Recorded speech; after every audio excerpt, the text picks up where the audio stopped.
Assalamualaikum warahmatullahi wabarakatuh.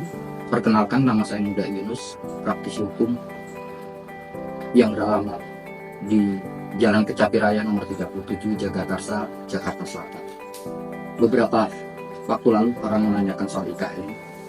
Kalaupun menurut pemikiran saya bahwa IKN dalam hal ini tidak hanya mencakup pembangunan fisik seperti jalan, pelabuhan, dan bandara, tetapi juga berfokus pada penciptaan lapangan kerja, peningkatan investasi, dan pertumbuhan sektor-sektor ekonomi terkait.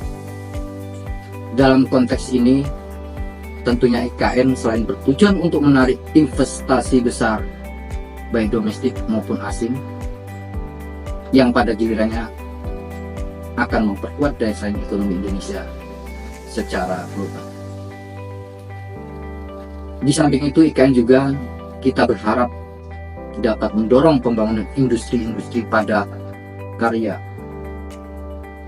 dan berbasis teknologi tinggi yang akan memberikan nilai tambah yang signifikan bagi perekonomian Indonesia. Melalui integrasi infrastruktur modern dan kebijakan investasi yang mendukung, proyek ini tidak hanya akan menciptakan pusat-pusat ekonomi baru di berbagai daerah, tetapi lebih daripada itu dapat mengoptimalkan pemanfaatan sumber daya alam maupun sumber daya manusia yang ada.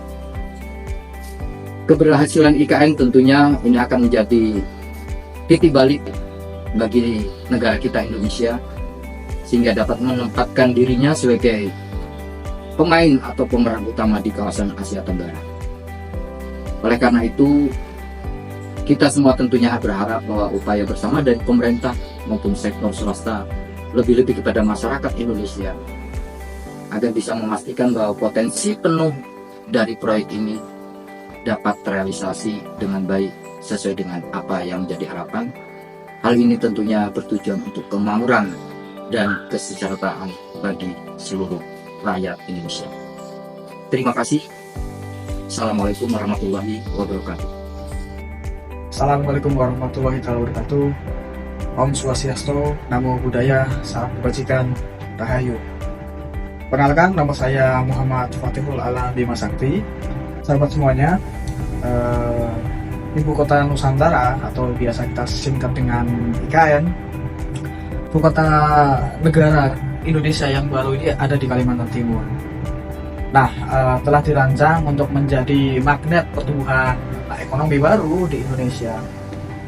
Dengan lokasi yang strategis yang berada di pusat kepulauan Indonesia, IKN Nusantara diharapkan dapat memanfaatkan potensi geografis untuk mendistribusikan pusat ekonomi secara lebih merata di seluruh negeri.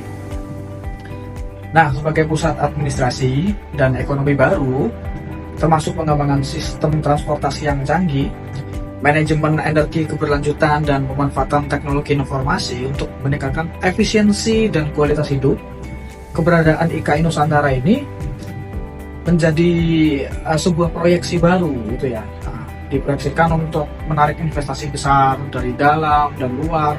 Pemerintah itu bertujuan untuk menciptakan ekosistem yang mendukung pertumbuhan sektor-sektor industri baru seperti teknologi, manufaktur, dan pariwisata.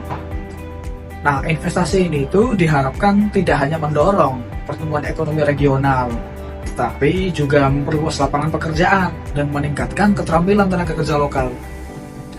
Nah, di IKN Nusantara itu diharapkan dapat mengurangi ketimpangan ekonomi antara Pulau Jawa dan wilayah lain di Indonesia.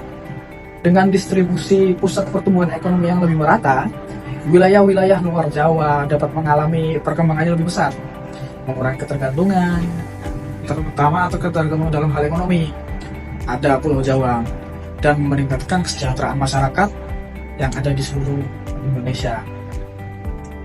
Harapannya ibu kota negara baru ini itu menjadi salah satu pusat ekonomi baru gitu ya, menjadi salah satu epicentrum baru, dan tidak hanya dinikmati segelintir orang saja, tidak hanya dinikmati di sebagian masyarakat di suatu pulau saja, tapi di seluruh negara Indonesia. Terima kasih. Assalamualaikum warahmatullahi wabarakatuh. Salam, Om Swastiastu, Namo Buddhaya, Salam Kebajikan, Rahayu.